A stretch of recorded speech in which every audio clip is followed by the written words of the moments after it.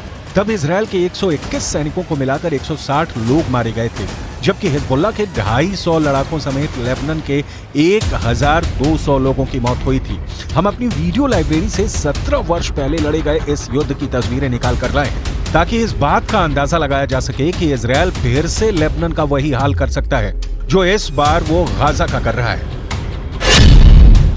इसलिए हिजबुल्लाह को नेतन्याहू की धमकी को बहुत गंभीरता से लेना होगा, क्योंकि इजरायल अब बेरूत को दूसरा गाजा बना देगा।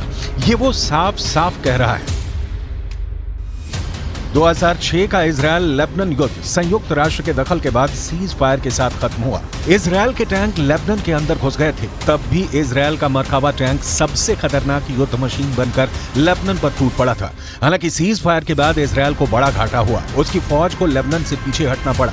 यही वजह है कि हिजबुल्लाह 2006 में हुए युद्ध को अपनी जीत बताता रहा है, क्योंकि इजरायल एक सेना नहीं बल्कि मिलिशिया को भी हराने में नाकाम रहा था। हालांकि हिजबुल्लाह को भी बड़ा नुकसान उठाना पड़ा था। ऐसे में अगर ये जंग बढ़ी और लेबनान और इजराइल के बीच युद्ध आर पार का हुआ तो इस बार हिजबुल्लाह को बड़ा झटका लग सकता है।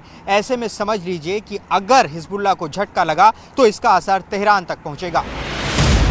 वैसे नेतन्याहू भी यही चाहते हैं, लेकिन उनकी ये ख्वाहिश अब पश्चिम एशिया को बारूद के ढेर पर बैठा चुकी है और इसमें सबसे खतरनाक बमबारी हिजबुल्लाह की तरफ से की जा रही है। गाजा से अलग इजरायल लेबनान बॉर्डर पर जो युद्ध अब तक धीमा चल रहा था, उसमें अचानक बारूद की मात्रा बढ़ने से दुनिया में घबराहट फैलती जा रही है।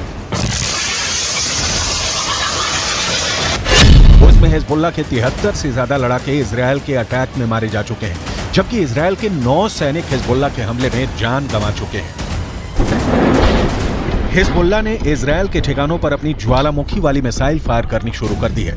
इस मिसाइल के बारे में नसरल्लाह ने बहुत डिटेल में बताया है, ताकि इजरायल को पता चल जाए कि उसके उत्तरी बॉर्डर पर हिजबुल्लाह इस बार किस तरह के हथियार लेकर तैयार बैठा हुआ है।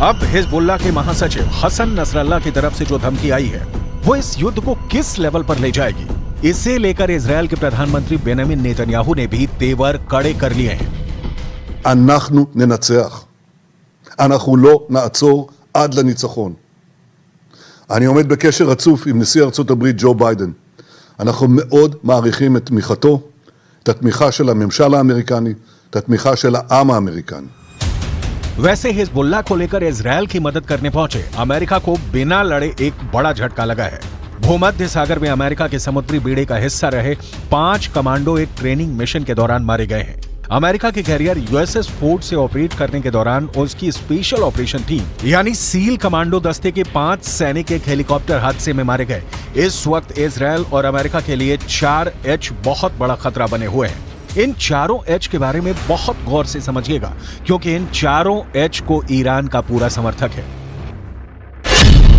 एच से हमास, एच से हिजबुल्लाह यानी लेबनान का मिलिशिया, एच से इराक का मिलिशिया हश्द अल शाबी, एच से हूथी यानी यमन का विद्रोही गुट, इजराइल के शहर टारगेट पर हैं और गाजा में बमबारी के खिलाफ हिजबुल्ला और हूथी दोनों ने अपना हथियार गोदाम खोल दिया है। लेकिन ऐसे हमलों और गाजा पर बमबारी जारी रखने के बीच नेतन्याहू ने अपना वॉर ट्रायंगल तैयार कर लिया है। नेतन्याहू के वॉर ट्रायंगल में सबसे बड़ा कोना गाजा में हमास का पूरी तरह खात्मा है। नेतन्याहू के वॉर ट्रायंगल में दूसरा बड़ा कोना लेबनान में हिजबुल्ला का अंत है, जबकि नेतन्याहू के वॉर ट्रायंगल में तीसरा सबसे खतरनाक कोना है सीरिया, जहां से इराक का मिलिशिया हश्द अल शाबी इजराइल के बॉर्डर तक पहुंच सकता है। यही वजह है कि सीरिया पर इजराइल की एयरफोर्स ने हमले तेज कर दिए हैं। ये तीनों जगह इजराइल के बॉर्डर से लगी हुई हैं और इजराइल इन्हें अपने खिलाफ सबसे बड़ा खतरा मानता है।